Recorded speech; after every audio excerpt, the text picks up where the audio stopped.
Anak kita masih tetap akan tumbuh sehat, tumbuh cerdas, pintar dan berhasil asal selamat. Ya nggak bang? Buat apa Ya. dia nggak selamat? Ini juga sekaligus membantah pernyataan dari politisi dari DPR RI di Partai Nasdem, juga Pak Wapres bahwasanya ya jangan coba-coba membuka klaster baru.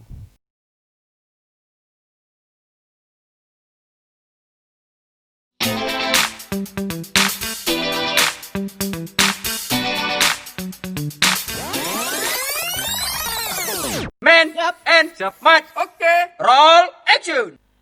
Oke, kita kembali lagi ke sesi yang kedua ini mungkin bapak-bapak semua. Di sini juga di studio kita telah hadir bapak-bapak yang ganteng-ganteng dan satu orang abang-abang ya, yang juga tak kalah gantengnya. Dan mungkin kalau masih muda bapak-bapak ini mungkin jauh lebih ganteng daripada yang di yang ini ya, yang di depan ini Pak ya. Baik ya, kita perkenalkan ada yang pertama Bapak Fadil Zakaria SPMPD. Beliau adalah seorang pengamat pendidikan, juga konseptor pendidikan berbasis Islam karakter yang hari ini juga sangat menjadi apa ya, ketua Yayasan Nurul Quran, kemudian juga menjadi pelopor di pendidikan berbasis Islam karakter di Aceh Besar, ya Pak.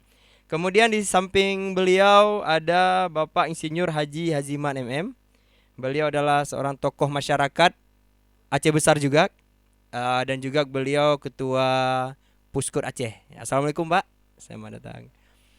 Di sebelah beliau ada Bapak Kabid SMA Dinas Pendidikan Provinsi Aceh, Bapak Zulkifli MPD.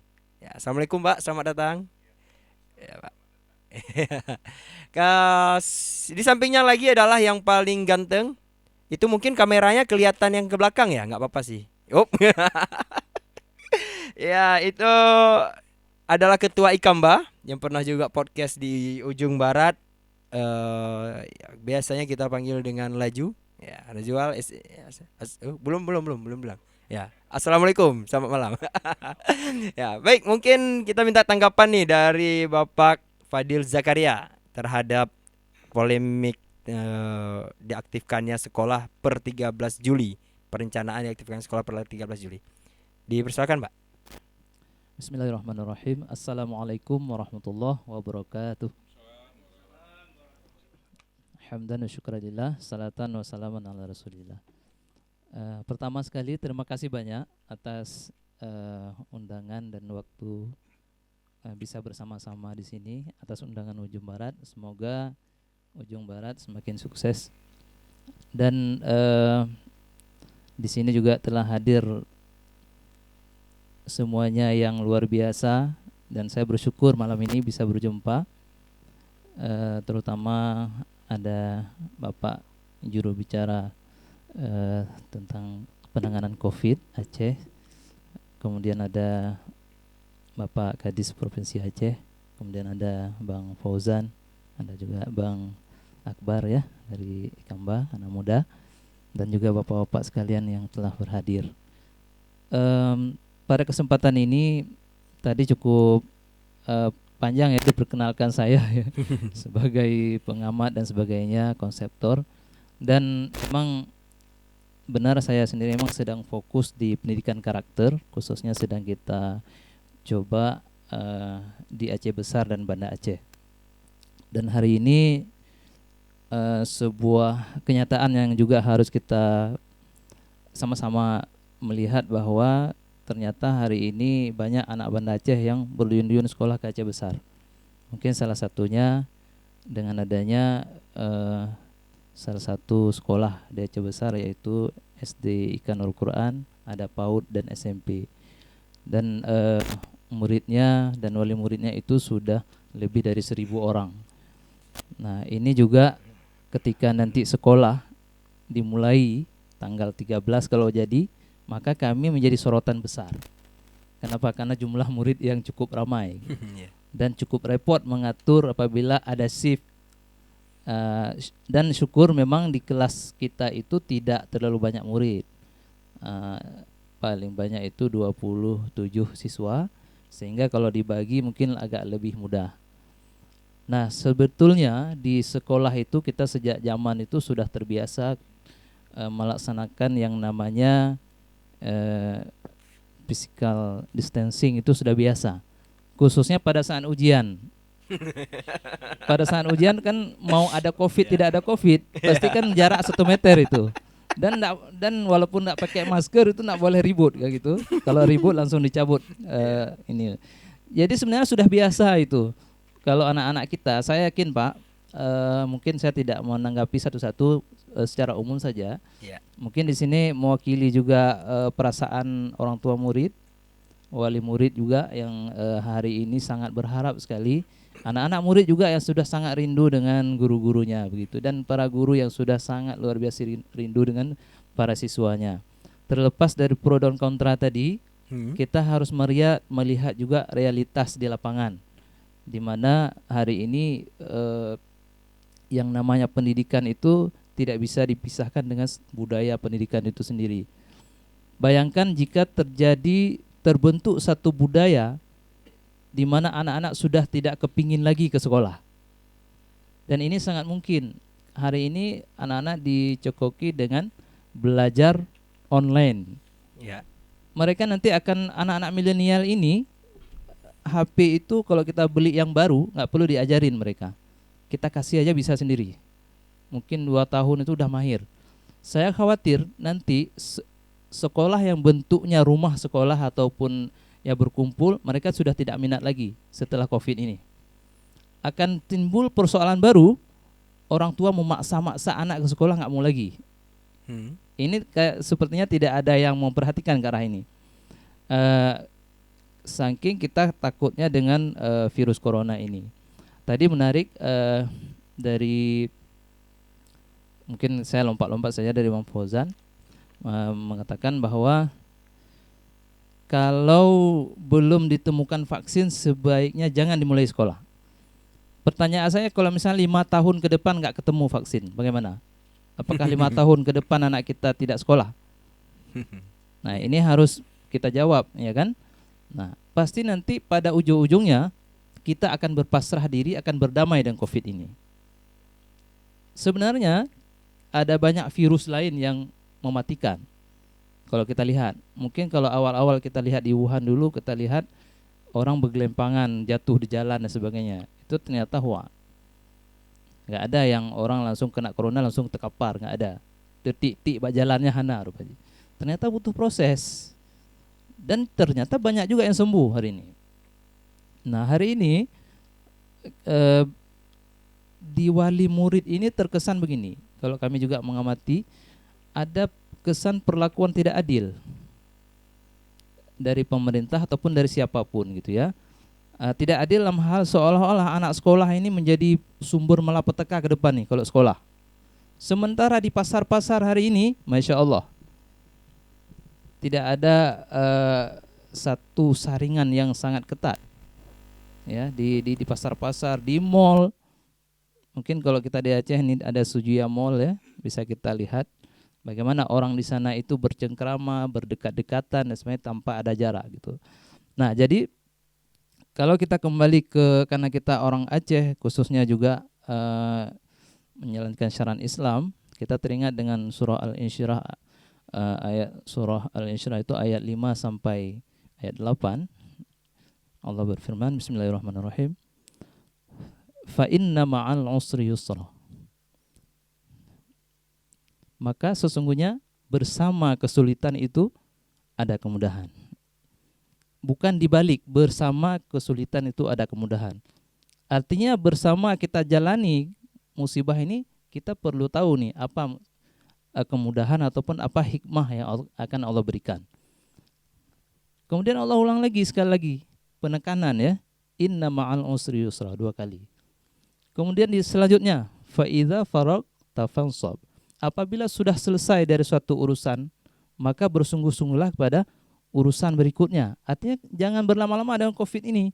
Kita harus berpikirkan nasib-nasib semua orang, nasib anak didik, nasib guru, nasib pekerja, nasib orang yang hari ini tidak makan gara-gara COVID dan sebagainya. Kemudian wa ila rabbika farghab, dan kepada Allah sajalah berharap gitu.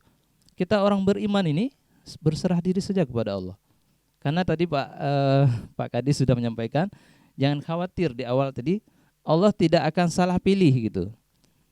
Virus corona itu tidak menyerang siapa saja, tapi dia menyerang siapa yang Allah perintahkan. Ini yang harus kita yakini dulu. Kita bersama-sama di sini, kalau Allah tidak mengkehendaki, virus corona itu tidak disuruh Allah untuk menyerang kita, tidak akan kena. Ini satu yang harus kita yakini bagi kita orang Muslim khususnya.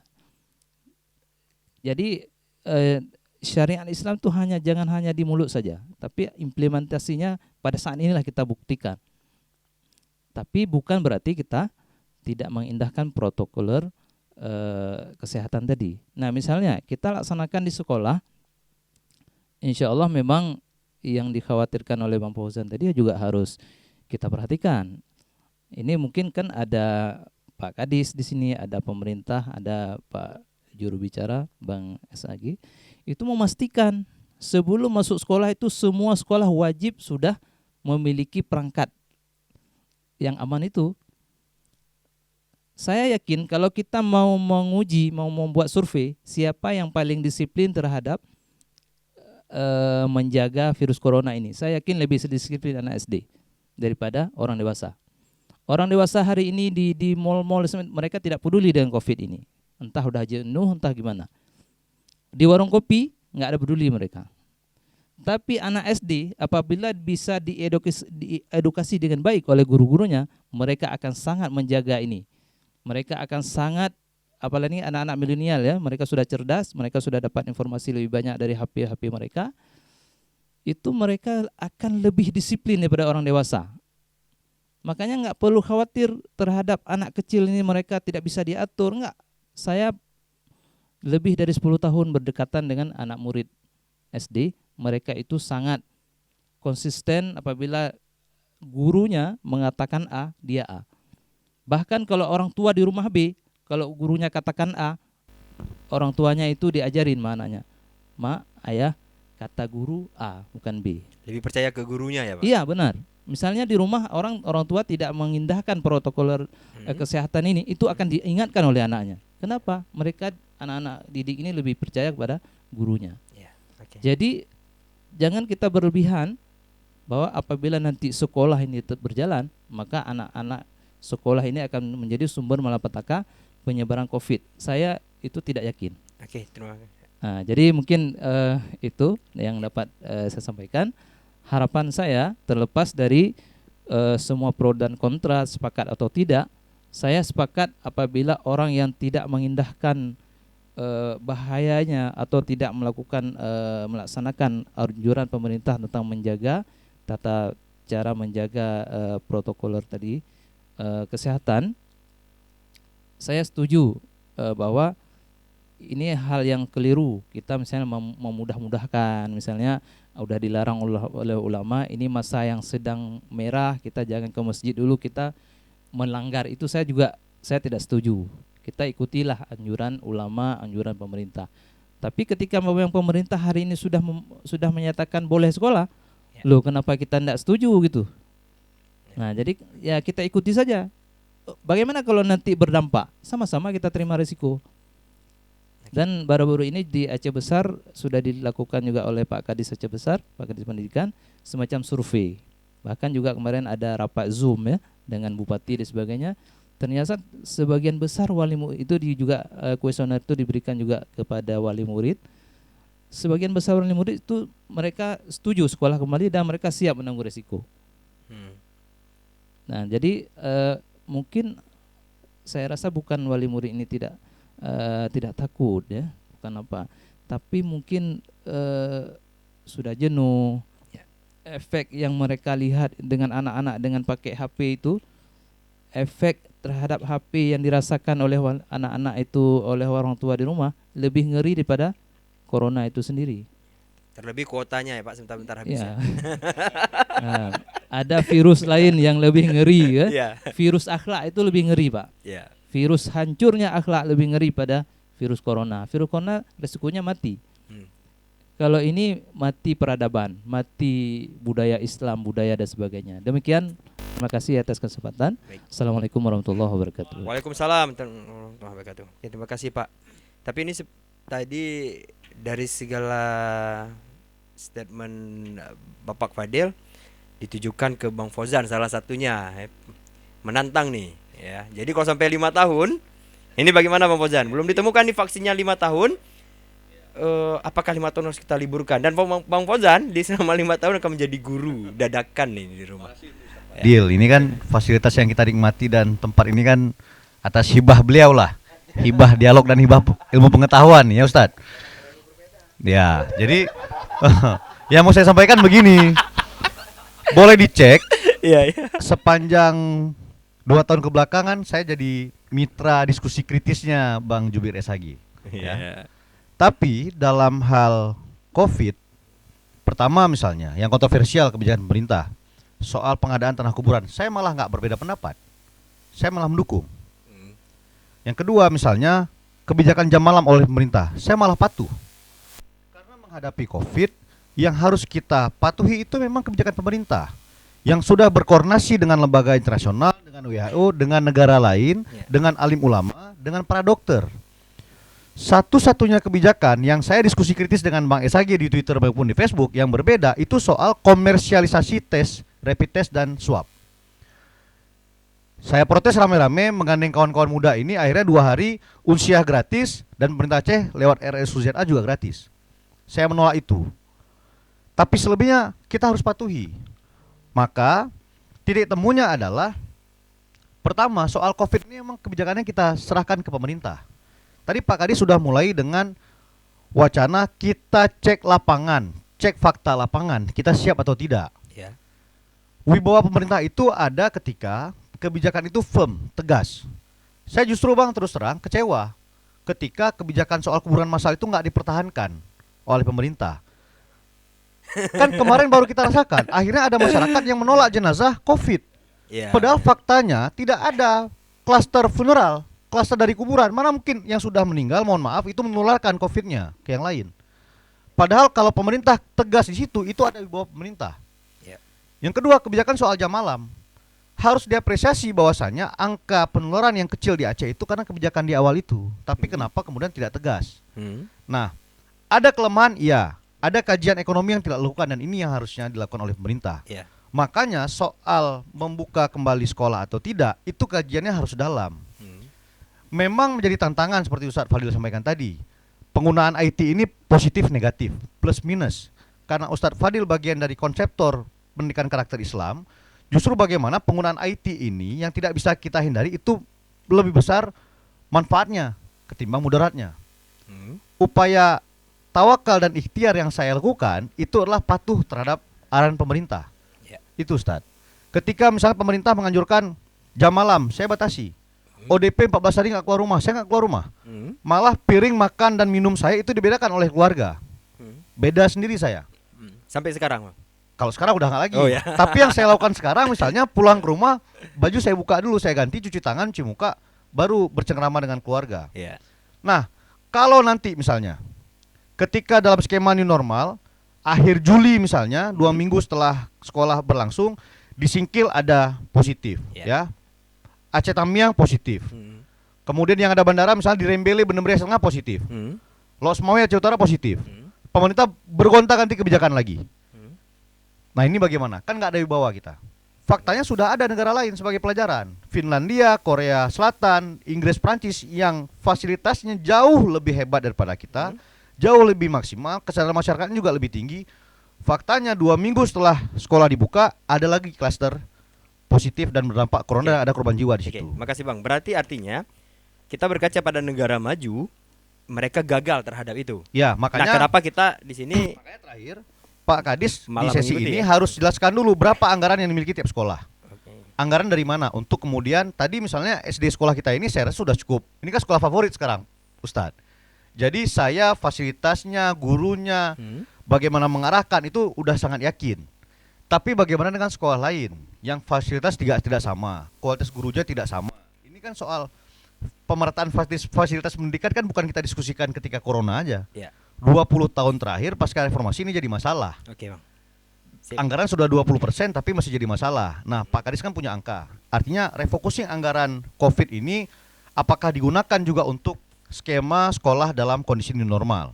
Itu yang pertama. Yang kedua, pertanyaan saya, fasilitas sekolah di seluruh Aceh sudah siap atau belum? Waktu masih ada 3 minggu lagi, kan begitu. Dan pemerintah tiap daerah itu diberikan kewenangan oleh pemerintah pusat untuk mengambil kebijakan sendiri sesuai dengan kondisi daerah masing-masing. Nah, barangkali itu dulu. Oke, terima Jadi kasih pertanyaan Bang. saya. Tapi Makasih. pertanyaan tadi, kalau 5 tahun tidak ini nggak kan kalau tadi Bang pertanyaannya. Ini 2020 ya, Iya, 2020. Hari ini kita Ya. pakai masker, Mm. hari ini kita cuci tangan. Itu juga karena anjuran ilmuwan dan dokter, Iya. ya kan? Karena sudah ditemukan asbabul nuzul penyebaran corona ini bagaimana, Iya. Oke. ya kan? Saya yakin dalam 3-4 bulan ke depan, Ya. toh pemerintah juga sudah pesan obat, sudah berkoordinasi dengan WHO. Nanti salah lagi pesannya obatnya Bang. Nah, kalau salah lagi itu artinya kita nggak percaya dengan pemerintah, gitu. ya kan? Nggak percaya dengan alim ulama, nggak percaya dengan dokter, siapa lagi yang kita percaya Iya. gitu? Bagian dari Iya. ikhtiar dan tawakal. Ya, walaupun pernah salah ya. Walaupun bersalah, terus terang aja. Pemerintah pernah salah pesan obat gitu Benar. kan. Nah, yang mau saya sampaikan, 3-4 bulan ini saya yakin pasti akan temukan vaksin. Iya. Tapi sebelum itu vaksin ditemukan, karena ini udah 2020, udah canggih. Kemarin NASA baru kirim lagi manusia ke Mars. Iya. Ya kan? Virus corona ini pekan lalu bermutasi dia. Saya ada baca itu bermutasi, bukan lagi COVID-19, mutasinya ke virus yang baru. Karena ada evolusi virus. Oke.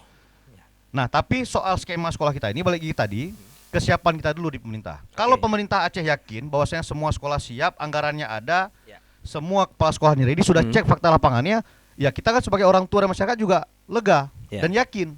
Begitu nanti ada pilihannya opsi B-nya ketika ada zona merah, ada penyebaran virus lagi. Nah, baru kemudian ada skema-skema pemerintah. Makanya kita mau dengar dulu nih Oke. angka kesiapannya bagaimana. Berarti ini pertanyaan dari Bang Fauzan, Pak Kadis. Ya, mungkin bisa ditanggapi Pak. Yang pertama adalah angka, terus bagaimana fasilitas. Kalau Bang Fauzan mendengar kata pemerintah dari dulu jam malam dan lain sebagainya. Tapi untuk kali ini Bang Fauzan tidak mendukung ya. Kurang mendukung ya Bang ya. Kalau misalnya nggak siap, Oke, kalau nggak siap nggak minta dukung. Silakan Pak. Iya. Makasih banyak Pak Fauzan, luar biasa nih, dahsyat ya. Iya, memang harus seperti itu. Untuk memastikan harus seperti itu. Betul betul. Makanya sesuai jenjang kewenangan ini. Jadi nggak dengan serta merta dan mudah sekali kita terus membuka sekolah, ngundang anak-anak, silakan datang. Sementara kita nggak siap. Makanya tadi dari awal kita udah nyampein bahwa kita faktakan, kita simulasikan, kita praktekkan. Oke nggak? Setelah itu kalau ada berapa sekolah misalnya, makanya nanti semua akan turun, termasuk saya sendiri akan turun, dibagi dengan teman-teman itu, memfaktakan sekolah kita. Kita kan sekolah jenjang kita ada SMA, SMK, dan SLB. Nah, bagaimana memastikan itu? Nggak bisa kita terima laporan, faktain. Nah, cek lokasi, dan kita hadir di dalam simulasi itu, memastikan itu apa protap yang kita siapkan untuk dipatuhi, untuk dijalani. Sanggup nggak? Nggak sanggup nggak bisa. Nggak bisa, oh ini karena ini kan sekolah dekat rumah saya harus buka. Nggak bisa. Iya. Nggak bisa. Itu satu, itu harus di-underline. Yang kedua, kabupaten kota itu juga ketika memang mau membuka sarana sekolah, itu mereka harus melaporkan, harus dari hasil musyawarah Forkopimdanya. Nggak bisa sepihak. Tadi Ustadz tadi yang nyampein, ini kalau skenario boleh saja. Tapi yang menentukan bisa tidaknya itu nanti adalah setelah kita faktakan protokolernya itu ya tadi seperti Bang Fauzan bilang bahwa saya patuh dan taat pada pemerintah. Kenapa? Udah koordinasi dengan WHO, dengan medis, dan segala macam. Wah, wajar kita patuhin. Kenapa?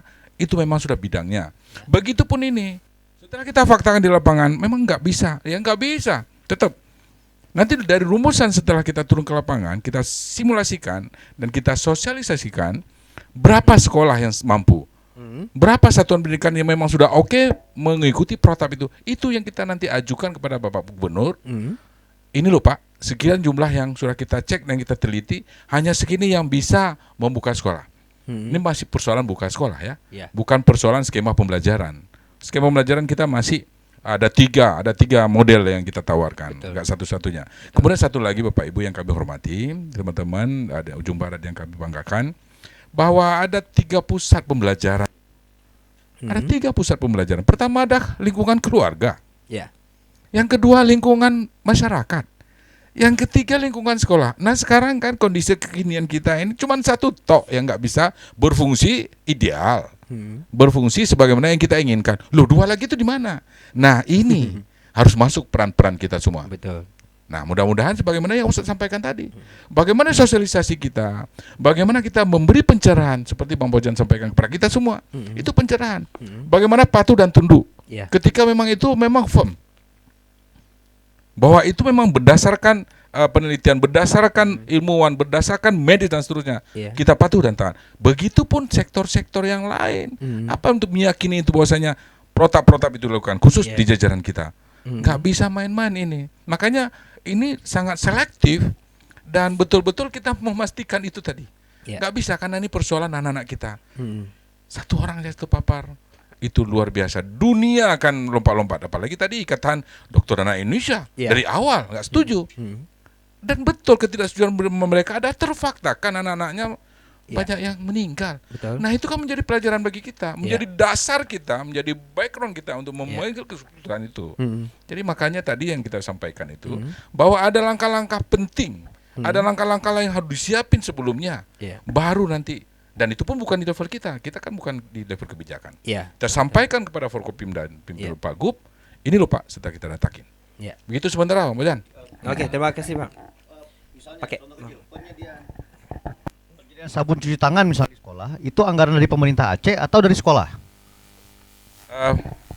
Tadi ya agak kelupaan itu. Begini, jadi kan ada relaksasi istilahnya pemerintah pusat. Jadi kementerian kita juga ada relaksasi terhadap penggunaan dana BOS.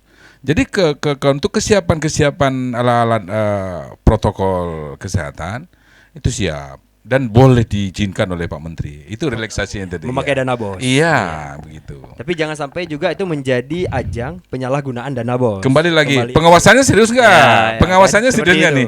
Jadi boleh kami minta nanti kabit kami untuk menambahkan barangkali yang sampaikan Boleh. tadi. Mungkin ada satu hal yang mau disampaikan Pak Kabit, silakan. Boleh Pak, silakan Pak Kabit, Pak Jul, mungkin mic-nya mungkin ya. Ya, terima kasih. Assalamualaikum warahmatullahi wabarakatuh.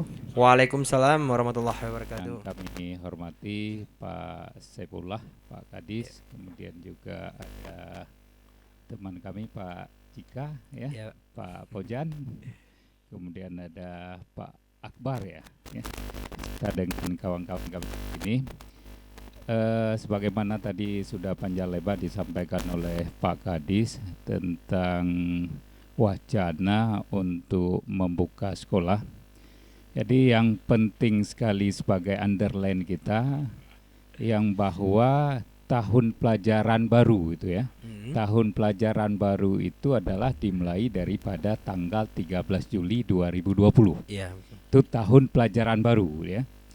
Kemudian tentang bagaimana skemanya itu untuk sekolah, ini adalah sangat ditentukan oleh situasi ataupun keadaan di daerah masing-masing. Ya. Sangat ditentukan oleh situasi ataupun keadaan di kabupaten masing-masing. Iya. Jadi artinya menentukan itu bukan adalah oleh dinas pendidikan. Jadi tapi banyak daripada komponen-komponen lain yang menentukan nanti boleh enggak sekolah itu dibuka. Ya. Kalau memang sekolah itu enggak boleh dibuka, tentunya adalah mengambil dengan sekolah dengan pola beda. Ya. Jadi artinya kalau sudah ditentukan tanggal 13 Juli, kadang-kadang masyarakat berpikir, oh ini sudah sekolah dibuka semua. Ya.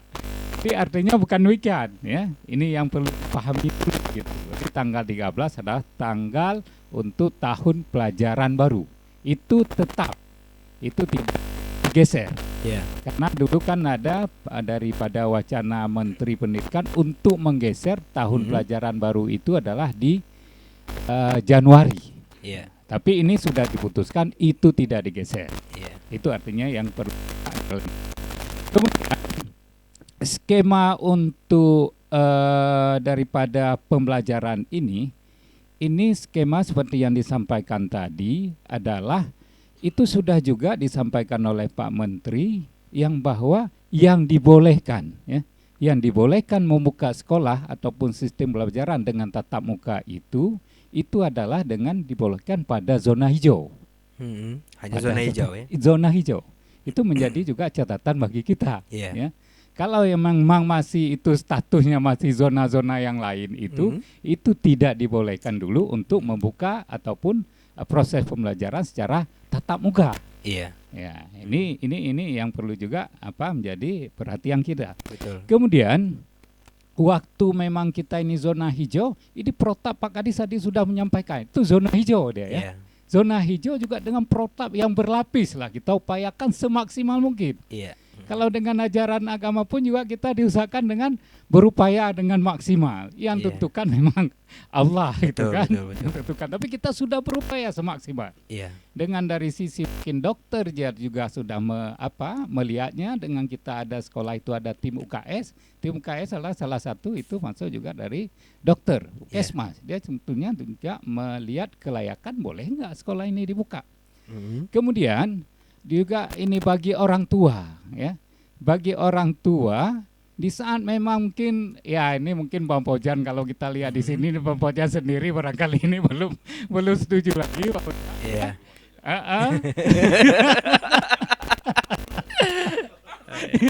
Artinya ya jangan ada kekhawatiran orang tua. Di sana memang ada beberapa orang tua ini kita ini wilayah sudah hijau ya. Protap sudah kita laksanakan. Sekolah ini juga sudah diatur sedemikian rupa, tapi orang tua juga masih riskan. Ya, masih riskan juga. Aduh, ini saya kayaknya masih khawatir anak saya. Ya tidak apa-apa. Silakan daripada anak masyarakat itu tetap di rumah dan pelayanan pendidikan juga diberikan. Ya, jadi untuk memastikan di sana memang ada masyarakat yang memang dia masih khawatir, sudah zona hijau sudah berlapis masih ada kekhawatiran. Ya silakan. Diperbolehkan, Pak. Diperbolehkan. Iya. Ya, diperbolehkan dengan sistem pelayanan juga akan diberikan. Gitu, Tapi juga di rumah jangan nggak di open juga ya, Pak. Ya, itu orang tua nanti. Ya, ini Pak Pojan nanti orang tua. Ya, kita harapkan tetap kondisi yang demikian ini butuh adalah dukungan daripada masyarakat dan dukungan orang tua yang sebesar-besarnya juga. Berarti pilihan itu boleh ya, Pak ya? Boleh kalau ragu boleh ya, Pak? Boleh, silakan. Ya, dibolehkan kita tetap memberikan pelayanan dengan sistem daring ataupun dengan sistem offline-nya. Iya. Barangkali demikian dulu. Oke, terima kasih Pak atas tambahan pendapatnya Pak, opininya. Nah mungkin bisa ditanggapi nih sama Bang Akbar mengenai yang barusan nih Bang. Ya, bahwasanya kan tadi sudah dikatakan Pak Kadis bisa memakai dana BOS. Oh, ya. iya. Jadi berarti fasilitas sekolah terhadap itu pasti akan bisa dipenuhi gitu ya karena memakai dana BOS. Ya, tapi tergantung lagi setiap daerah beda-beda dan setiap sekolah beda-beda dana BOS-nya ya Pak ya. Jumlah siswanya ya. Silakan.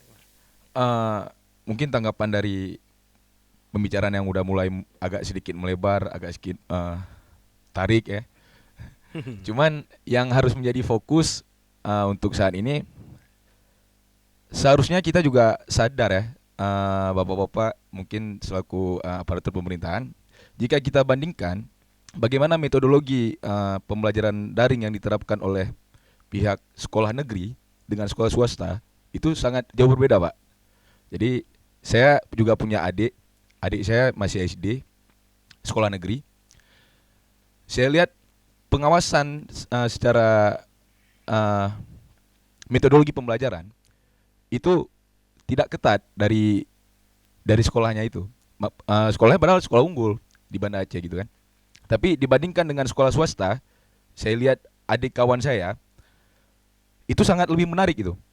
Apakah kesiapannya atau kualitas gurunya itu yang kami rasa sangat berbeda. Dan ini juga menjadi titik perhatian oleh pemerintah bahwasannya kualitas guru di saat nanti apabila pembelajaran daring dilanjutkan kembali itu harus menjadi perhatian serius. Karena terkadang guru juga merasakan seperti yang murid rasakan, bingung, nggak tahu mau buat apa. Karena ya kebiasaan baru nih kan. Jadi sama-sama acuh tak acuh. Jadi itu yang pertama yang menjadi perhatian saat ini. Yang kedua, terkait kesiapan ini kan tergantung ya seperti Bapak Kabid sampaikan sebelumnya, ada zona-zona yang boleh, ada yang nggak boleh. Tapi dari siaran pers Mas Menteri dalam beberapa hari yang lalu saya juga ada nonton di Instagram di Instagram Kemendikbud. Zona hijau sekitar 6% dari total zona yang ada di Indonesia itu diperbolehkan. Nah, pertanyaannya, katakanlah seperti Banda Aceh. Banda Aceh ini sempat jadi zona merah. Nah, itu seperti apa? Sedangkan jika dibandingkan dengan zona nasional, kita ini zona hijau Aceh. Tapi yang harus kita titik kedepankan, Banda Aceh di samping dia secara perbandingan dengan daerah zona nasional itu lebih normal, tapi semua titik fokus penyelesaian kasus COVID itu berada di Banda Aceh. Artinya walaupun kasusnya ada di Semelu, ada di Abia, tapi semua itu dibawa di Banda Aceh. Nah, ini juga menjadi persoalan bagi pemerintah provinsi. Jadi jangan seakan-akan kita ini aman karena Banda Aceh kasusnya dikit, tapi buktinya yang seperti di Aceh Utara kemarin karena kapasitas rumah sakit Mutia nggak salah nggak cukup, dibawa juga kemari. Nah, jadi semua aspek, semua lini saya rasa memang harus diperhatikan oleh pemerintah. Dan apabila kesiapan pendidikan, aktivitas pendidikan, saya rasa harus, artinya gini, metode boleh, metode daring atau tatap muka, tapi tetap saya rasa tetap di ajaran baru nanti harus dilakukan dengan catatan kesiapan yang tadi dipertimbangkan oleh Bapak-bapak dan teman-teman semua itu harus dilakukan secara matang. Karena mengingat saya juga merasa apabila aktivitas pembelajaran atau aktivitas pendidikan ini tidak berlangsung normal seperti biasanya, ya kebiasaan kita secara berpikir, berimajinasi terkait apapun ilmu pengetahuan segala macam itu akan bahkan menurunkan peradaban kita ke depan. Mungkin itu, Bang. Akbar, terima kasih besar. Berarti ini sudah bermain dengan zona ya, zonasi. Berarti kita tanya kepada ahlinya zonasi. Ya. Ya, tetapi begini juga menjadi polemik tadinya seperti yang Ustaz Fadil sampaikan, Banda Aceh awalnya zonasi merah, katakanlah masih merah atau kuning, tapi kemarin katanya masih merah. Aceh besar itu hijau. Tapi Ustaz Fadil tadi bilang murid-murid di sekolah Nurul Quran kebanyakan dari Banda Aceh, dari merah menuju ke hijau. Ini juga menjadi merah campur hijau, warna apa ya? Rahmat Firman, warna apa ya jadi merah campur hijau ya? Abu-abu. Nah, itu bagaimana? Gimana? Ini, Bang. Oh ya, ada yang tinggal apa tuh? Jadi ini menyangkut Bang Esgagi kan. Oh. Jadi gini, Bang, sejauh ini selaku juru bicara gugus daerah COVID, kami melihat informasi-informasi yang ada di masyarakat itu tidak langsung dari gugus daerah. Jadi simpang siur informasi itu selalu yang ada di media online, apakah Instagram maupun kanal-kanal portal-portal online, yang menurut kami ini tidak sehat secara arus informasi yang diserap oleh masyarakat. Jangan sampai ada simpang siur informasi ya seperti balita yang di Aceh Utara kemarin yang katanya meninggal, tapi nyatanya kan enggak gitu. Jadi yang kami pertanyakan, apakah di Humas Pemerintah Aceh ada kanal khusus terkait arus informasi COVID ini? Jadi ya seperti di media, seperti di gugus tugas nasional kan memang ada waktu-waktu khusus. Misalnya jam 12 Dr. Reisa atau Humas Pak Ahmad Yuryanto yang bicara. Tapi di Aceh kita belum lihat nih Bang Esgagi setiap jam berapa ngobrol gitu. Karena itu yang penting bagi saya agar arus informasi di media ini tidak berantakan itu. Mungkin itu, Bang. Oke, makasih Bang Akbar. Terima kasih juga, dan mungkin itu akan dilakukan. Saya membantu langsung Bang SAG, dan Ujung Barat Official siap menjadi wadahnya, mitranya pemerintah Provinsi Aceh. Kita akan siapkan jadwal, terserah pemerintah mau kapan saja di studio kita ini, setiap waktu, setiap hari di jam tertentu untuk Bang SAG memberikan konferensi persnya, dan insya Allah channel Ujung Barat akan siap untuk bekerja sama dengan itu. Tapi zonasi tadi nih, Bang. Kita kembali ke zonasi. Silahkan, Bang. Kita barangkali kita hemat ya, dengan agak speednya agak kita percepat karena ada beberapa lagi ya. Yang pertama, zona itu dievaluasi setiap minggu dan diumumkan secara nasional, dan itu memang sekarang diumumkan oleh pemerintah pusat lewat gugus tugas. Itu setiap Senin itu diumumkan. Ada banyak indikator yang diukur selain memang jumlah kasus positif COVID, ada jumlah kasus ODP, PDP, dan juga kesiapan infrastruktur pemerintah di bidang kesehatan, kesiapan masyarakatnya, sehingga tidak satu indikator. Nah, kalau kita lihat Aceh sendiri, kalau kita bicara secara epidemiologis, kapan kita harus longgar, kapan tidak longgar, itu kan sebetulnya dari sisi kurvanya. Kalau kurvanya menurun, kita udah mulai agak longgar. Kalau kita hitung secara epidemiologis itu ada rumusnya memang. Kalau RU-nya misalnya 1, berarti penularan berhenti. Kalau RU-nya lebih dari 1, itu penularan masih berlangsung. Itu ada rumusnya. Nah, karena itu zona itu masih ditetapkan oleh pemerintah. Kemarin terkesan kan begini, ketika jatuh pohon ada tupai yang ya ayun-ayun diri, ya seolah-olah kadang-kadang tupai enggak. Misalnya kemarin ada protes, ya, kenapa ini merah, kenapa hijau? Nah, besok berubahnya, padahal enggak berubah. Kebetulan memang sudah gitu kan? Tapi enggak apa-apa, bahwa perubahan sesuai dengan harapan. Nah, itu yang pertama. Yang kedua, yang saya ingin sampaikan, ini wilayahnya kita musyawarah atau wilayahnya kita serahkan kepada ahli. Nah, kalau memang kita serahkan kepada ahli, kita serahkanlah sesuatu kepada ahlinya. Iya, betul. Dengarlah ahlinya. Betul, Saya kira Islam juga menganjurkan seperti itu. Betul. Karena ini bukan wilayah musyawarah. Karena itu kalau kita ke dokter, nggak pernah kita pilih obat kayak milih menu makan kenduri. Nggak ada. Begitu datang kita dokter, kita diperiksa, diberikan obat ini, nggak ada tawaran. Walaupun harga mahal, kita nggak bisa nawarkan obat lain. Ini bukan wilayah musyawarah. Ini wilayah ilmu, wilayah saintifik, wilayah para ahli. Nah, kalau seandainya memang kita nggak mau mendengar para ahli, ya kita serahkanlah kepada masyarakat. Misalnya tadi Ustadz bilang, ya nggak apa-apa, saya udah siap bertanggung jawab. Kita punya pengalaman pada saat tsunami dulu. Ada wilayah, saya tidak ingin sebut namanya, kita menghimbau jangan lagi di pinggir laut. Resiko besar, pindah lokasinya. Mereka nggak mau karena ada alasan budaya, nenek moyang segala macam, tetap bangun rumah di pinggir laut. Tapi begitu pasangnya bertemu dengan banjir, rumahnya tenggelam lagi, disalahkan lagi pemerintah. Jadi walaupun kami sudah kemarin minta, kan dilarang mestinya gitu. Akhirnya seperti itu. Nah, oke lah kami memang kemarin minta karena kami nggak ada ilmu. Pemerintah kan melarang. Pemerintah kan ada polisi segala macam. Nggak bisa seperti itu. Tapi makanya saya sebetulnya yang tadi Pak Fauzan optimis 4 bulan lagi kita ada vaksin.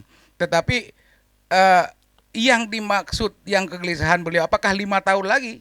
Kita nggak bisa. Ini yang membedakan bencana non alam virus corona ini dengan tsunami.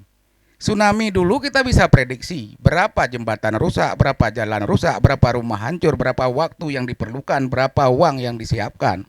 Ini unpredictable, kita nggak bisa prediksikan, Ustadz. Nah, karena itu pemerintah sudah sadar, diperkenalkanlah new normal yang tidak pernah kita dengar selama ini, karena ini kemungkinan juga jangka panjang. Nah, ini proses menuju new normal itu di pemerintah Aceh memperpanjang masa bencana non alam virus corona ini skala provinsi sesuai dengan Kepres nomor 12 tahun 2020. Ini adalah proses menuju normal, new normal itu. Karena new normal itu pengertiannya adalah menyesuaikan semua perilaku hidup manusia dengan keadaan yang baru sesuai dengan ancaman lingkungannya. Ancamannya apa? Virus.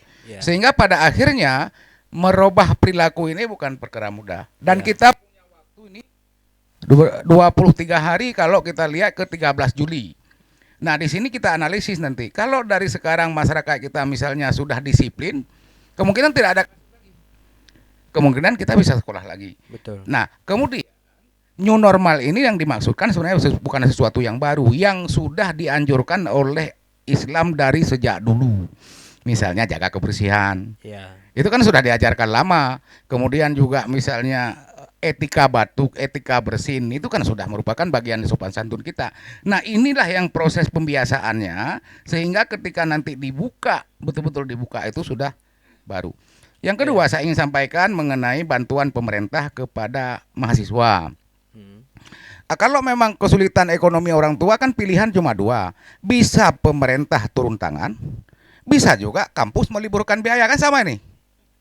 Ya, misalnya biaya di sekolah kita ini karena keberatan orang tua. Lalu Ustadz bilang nggak usah bayar selama COVID. Kan membantu juga. Nah, pemerintah tentu bekerja berdasarkan kewenangan dan aturan. Kalau bicara perguruan tinggi itu kewenangannya ada di Dikti. Ya, SK Gubernur bisa diabaikan karena ada kewenangan yang lebih besar untuk mengurusi kewenangan pemerintah. SMK misalnya, SLTA. Karena itu kalau kita lihat edaran gubernur itu selalu untuk sekolah yang di bawah kewenangan. Sementara SD dan SMP itu kewenangan bupati wali kota. Nah, itu nggak bisa dihindari kewenangan itu karena legalitas kerja pemerintah di situ. Tetapi pemerintah juga sudah membantu mahasiswa yang di luar Aceh, misalnya ada 1.200 hampir 1.300 yang dibantu logistiknya, walaupun barangkali tidak memadai. Tapi sudah dilakukan oleh pemerintah Aceh. Nah, karena itu ekspektasi masyarakat dengan kewenangan pemerintah dengan pembatasan aturan selalu ada disparitas, selalu tidak ketemu. Disinilah perannya para intelektual untuk menjelaskan keterbatasan itu. Misalnya kalau kita lihat juga persoalan kenapa pemerintah tidak misalnya memberikan bantuan untuk biaya belajar daring itu, apakah dalam bentuk kuota segala macam. Lihat lagi ke regulasinya, apakah memungkinkan. Kalau tidak juga jadi akan persoalan. Ya. Dan akan merepotkan para penegak hukum. Ya kan, habis corona nanti beliau repot menyidik Pak Fitri kan repot juga, menambah pekerjaan orang lain gitu. Yeah. Nah, karena itu sebetulnya lebih kepada Pak Ustadz nggak usah khawatir, katakanlah ini kita nggak dapat serumnya dalam 4 bulan, jangan nanti jadi dituntut Pak Fauzan. Janji Pak Fauzan 4 bulan, janji politisi lagi nanti ya. Bukan, artinya walaupun ini nggak dapat, kita sudah menuju, ini proses menuju new normal. Karena itu pemerintah Aceh memutuskan untuk mendisiplinkan protokol kesehatan dalam berbagai sisi kehidupan. Di sekolah, di masjid, musola itu sudah ada edarannya. Yeah. Kemudian juga, nah ada yang menarik.